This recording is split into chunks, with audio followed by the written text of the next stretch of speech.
What if one of the biggest changes in early Christianity wasn't about theology at all, but about pure political survival? Today, we're diving into a really wild hypothesis. The idea that in the 2nd century, a man named Marcion basically created a whole new version of Jesus. Not for spiritual reasons, but as a high-stakes strategy to stop Christians from being executed as enemies of the Roman Empire. It's a radical thought, so let's get into it. Okay, so here's how we're going to break this down. First, we'll look at why the very idea of a Messiah was so incredibly dangerous in Rome. Then, we'll see the life-or-death problem this created for early Christians. After that, we'll meet Marcion and his absolutely radical solution, see how he literally designed a safe savior, and finally, we'll understand the new Christian sales pitch that this whole thing made possible. So, our story doesn't start in a church or with a dusty scroll. It starts on the battlefield. To really get what's happening here, you have to understand the brutal world these early Christians were living in, and you have to see things through Roman eyes. Just think about this. In the space of about 70 years, Rome fought 3 incredibly violent wars against Jewish rebels. By the time the third one, the Bar Kokhba revolt, was brutally crushed, the entire Roman Empire was on a permanent hair-trigger alert for any whiff of another uprising. And this, right here, is the key to everything. After all that bloodshed, the word Messiah, or Christos in Greek, had become completely toxic to the Roman government. For them, it wasn't a religious term. Oh no, it was a political one, and it screamed treason. So let's put ourselves in the sandals of a Roman official. When someone says the word Messiah, what do you hear? You hear rebel king. You picture a guy like Simon Bar Kokhba, the leader of that last bloody revolt, a warlord trying to carve out a kingdom and kill your soldiers. To Rome, a Messiah wasn't a savior. He was an enemy of the state. Period. And that brings us to the massive existential problem for the first Christians, living right in the heart of the empire. All of a sudden, the core of their faith wasn't just a belief. It was a huge political liability. I mean, really put yourself there. It's around 140 AD, you're in Rome, and you're telling people your savior is the Jewish Messiah. To the Roman authorities, you sound like you're part of a revolutionary movement. You basically look like a secret supporter of the same people who just killed thousands of their legionaries. This wasn't just unpopular, it was a potential death sentence. And this is where Marcion, a wealthy ship owner living in Rome, comes into the picture. Now, instead of trying to argue with the Romans to convince them they were wrong about messiahs, he took a truly shocking approach. According to this hypothesis, he just leaned in and basically said, you know what, you're right. Marcion's solution wasn't just to tweak the message a little bit. It was a complete overhaul. He created a whole new theology that was surgically designed to remove every last bit of political danger. I mean, that was the challenge, right? How do you worship a guy whose very title brands you as a traitor? You can't just go around saying, oh, but our Messiah is different. The Romans weren't exactly interested in theological nuance when they saw a threat. And this is Marcion's masterstroke. His answer wasn't to explain it away. It was to blow the whole thing up. He declared that Jesus had absolutely nothing to do with Jewish prophecy. He wasn't the Messiah they were waiting for. He was the son of a completely different, totally unknown higher god.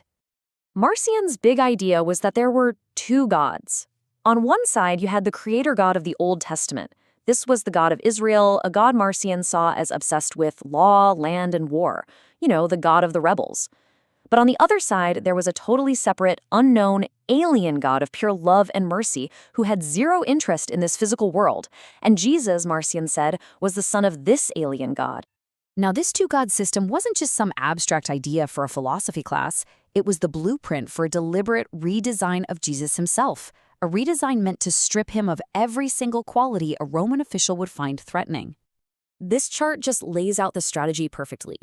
Marcion essentially created a Jesus who was the political polar opposite of a rebel like Bar Kokhba. Did Bar Kokhba fight for land? Well, Marcion's Jesus had no interest in the material world. His goal was to liberate souls from it. Did Bar Kokhba get his authority from the God of Israel? Marcion's Jesus served a different God entirely. This process created a savior who was, from Rome's point of view, completely and utterly harmless. So you can really think of this as a calculated 3-step rebranding plan. Step 1, cut Jesus off from territory. Marcion argued Jesus didn't even have a real physical body. No body, no claim to land. Easy. Step 2, cut Jesus off from the rebel God, which breaks any link to the Jewish cause. And step 3, and this part is just genius, completely reframe who was to blame for Jesus' death. Okay, think about Pontius Pilate. In most of the stories, he's the villain, right? Or at least a weak official who caves to the crowd. But in Marcion's version, Pilate is the reasonable one. He sees that Jesus is innocent. The real villains are the Creator God and his followers.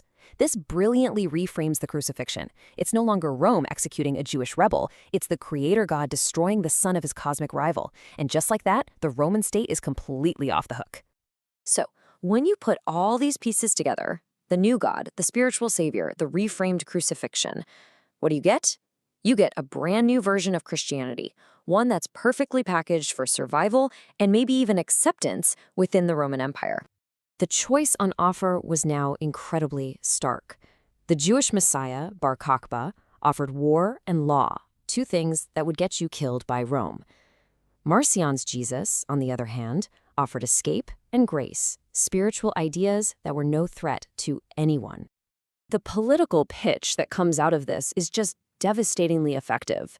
A Marcionic Christian could basically walk up to a Roman official and say, "You think that rebel god is a problem? We agree. In fact, we hate that violent tribal god even more than you do. Our Savior came to rescue humanity from him." And this is the end result, the Roman-compatible Christian. This is a person who rejects the Jewish scriptures, has zero loyalty to the God of the rebels, and follows a peaceful, spiritual philosopher who poses absolutely no threat to the empire. No land, no sword, no problem. Now, it's really important to say that Marcion's ideas were ultimately declared a heresy. The mainstream church decided to keep the Old Testament and grapple with the very messy politics of having a Jewish Messiah. But this whole hypothesis forces us to ask a really uncomfortable question about those early formative years. Was Marcion's radical redesign a brilliant, necessary political strategy that allowed an early form of this faith to survive in a hostile world, or was it a fundamental betrayal of the movement's origins, stripping a Jewish savior of his entire context just to make him palatable to the ruling power?